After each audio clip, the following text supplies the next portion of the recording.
នៅទីនេះមេឃកំពុងតែភ្លៀងដូចទឹកភ្នែករៀង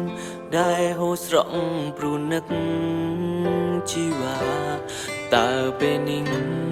អូននឹកបងទេស្រពងងារចំណែរូបបងនេះនឹកអូនណានឹកដល់ទឹកភ្នែកហូរមិនដឹងខ្លួនអូននៅឆ្ងាយដូចកាយនៅលើមេឃអូននៅឆ្ងាយខ្លាំងពេកសំឡឹងមើលមេឃរៀងរាល់ថ្ងៃសង្ឃឹមថ្ងៃមួយបងអាចជួបបើជាថ្មីបងនឹងថ្នាំងធ្នមស្រីឲ្យអង្គពីអរ៉ា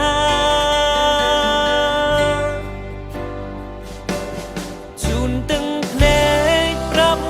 ខ្លួនឯងថាកុំយំប្រាប់ខ្លួនឯងថាមុំនឹងវិលត្រឡប់រកពីណាទុំបីពេលនេះពុំយើងនៅឆ្ងាយពីគ្នាតែបងមិនដែលភ្លេចនឹកពុំងារនៅតែរងចាំថ្ងៃអូនវិលត្រឡប់វិញ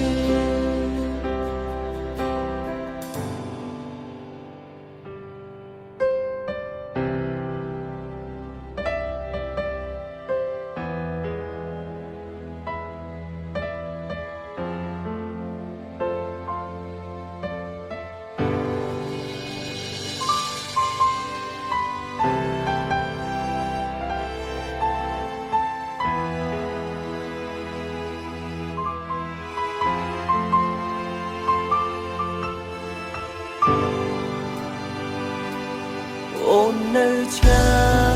យដូចកាយនៅលើមេឃអូននៅឆ្ងាយខ្លាំងពេកសំឡឹងមើលមេឃរៀងរាល់ថ្ងៃសង្ឃឹមថ្ងៃមួយបងអាចជួបបើជាថ្មីបងនឹងថ្នាំងធ្នមស្រីឲ្យអង្គពីអរ៉ា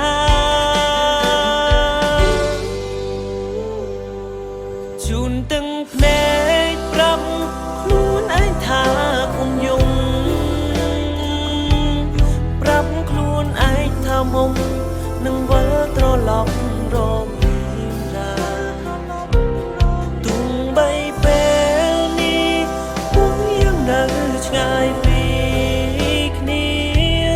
តែបងមិនដែលភ្លេចនឹកពុំងារនៅតែរងចាំថ្ងៃអូនវិលត្រឡប់វិញ